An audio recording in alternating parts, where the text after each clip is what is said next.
Anne, Samuel et l'aube de la royauté. Anne souffrait de stérilité. Son mari l'aimait tendrement, mais sa rivale la méprisait. À cette souffrance humaine s'ajoute une dimension plus spirituelle. En effet, la vie humaine qui s'épanouit dans le sein maternel est une bénédiction du Seigneur Dieu. La stérilité est une malédiction. Et on nous dit au premier livre de Samuel qu'Anne passe ses jours dans les larmes et la prière, jusqu'au jour où sa prière est exaucée. Elle conçoit un fils, Samuel. Une fois l'enfant sevré, elle le consacre au Seigneur, parce qu'elle l'a considéré comme un cadeau du Seigneur. Le consacrant au Seigneur, elle le laisse vivre dans le sanctuaire de Silo auprès du prêtre Élie. Samuel grandit, il devient un prophète et il répond à la demande du peuple pour oindre un roi. Ce premier roi est Saül, de la tribu de Benjamin. C'est encore dans les hautes terres de Canaan et c'est un peu plus au nord que la tribu de Juda, un peu plus développée matériellement parlant. Seulement, Saül est décevant. Il est très ingrat envers le jeune David qui lui rend un fameux service envers les Philistins.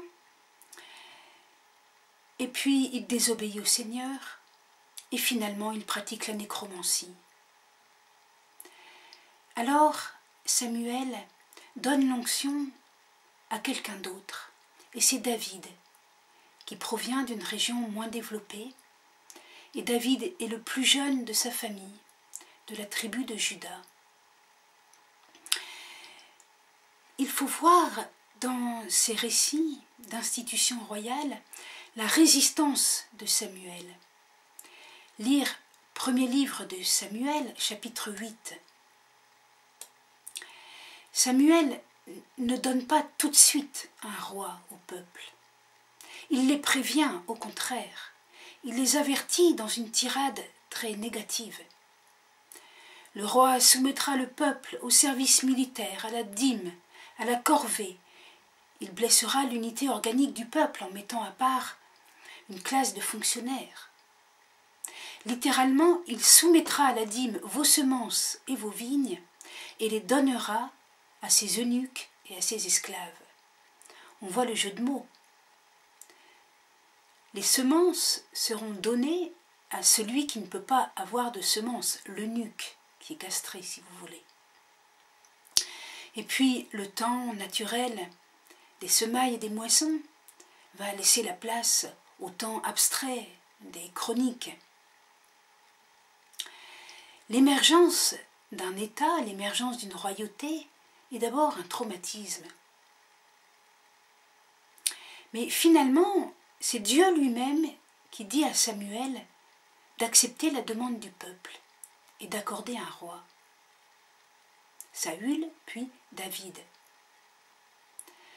Certainement que la formation de la royauté donne à Israël une chance supplémentaire à une époque où, par exemple, les Philistins prennent davantage de force et veulent davantage prendre, par exemple, la Shéphéla, cette plaine céréalière si précieuse pour les Israélites. Réfléchissons. Faire précéder l'histoire des rois par la naissance de Samuel d'une mère stérile qui reçoit sa fécondité de Dieu. Cela a un sens profond. L'éditeur biblique place toute l'entière histoire de la royauté dans une dimension que nous pourrions dire surnaturelle, c'est-à-dire l'histoire de la royauté a son origine en Dieu, et donc son but en Dieu.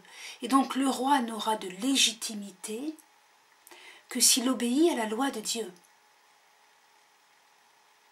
Si Saül n'obéit pas à Dieu, il n'est plus un roi légitime.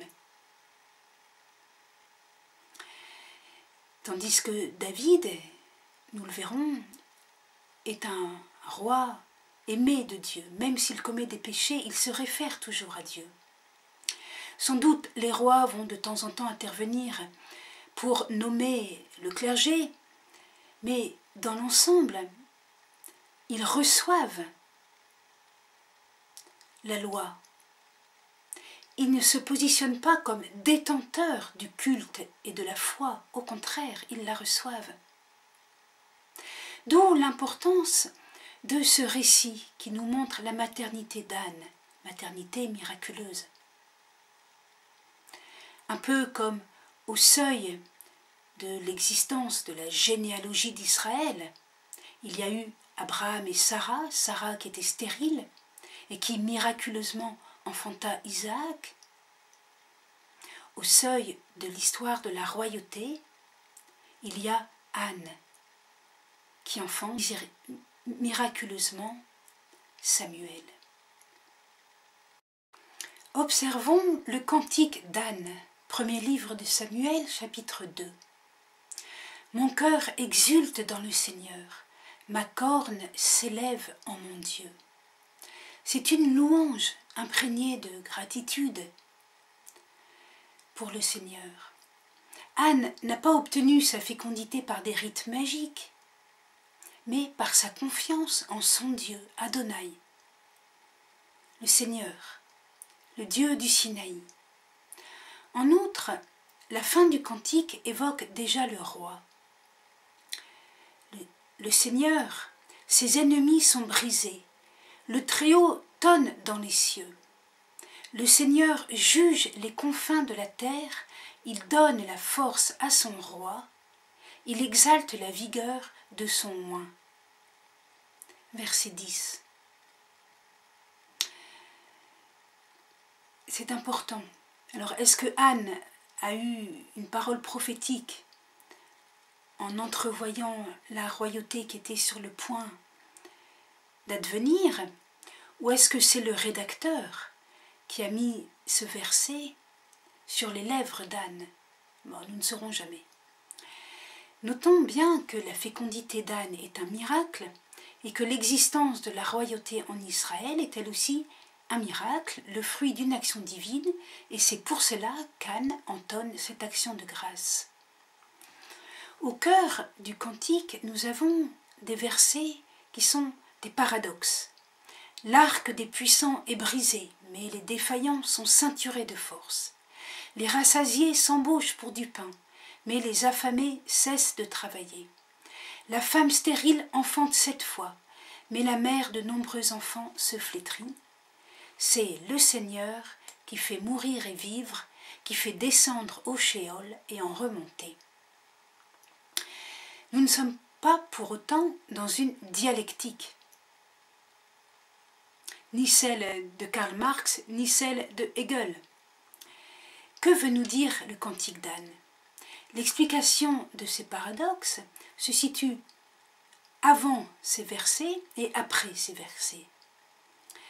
Au verset 3, nous lisons « Ne multipliez pas les paroles hautaines, que l'arrogance ne sorte pas de votre bouche. » Autrement dit, les puissants et les rassasiés qui sont abaissés, ce ne sont pas forcément tous les puissants. Ce sont les puissants en tant qu'ils sont arrogants. Et les pauvres qui sont nourris ou élevés le sont en tant qu'ils sont fidèles. Explication, verset 9. Il garde les pas de ses fidèles, car ce n'est pas par la force que l'homme triomphe. Ainsi, nous avons une théologie qui reflète déjà toute l'histoire de la royauté. Par exemple, si la dynastie d'Omri, après un temps assez glorieux, va être plus ou moins détestée et sera abaissée, ce n'est pas parce que la dynastie d'Omri a eu un développement matériel plus important que dans le royaume de Juda. C'est parce qu'il y a eu dans cette dynastie une certaine arrogance qui a contribué à beaucoup d'infidélité. Voilà, le cantique d'Anne.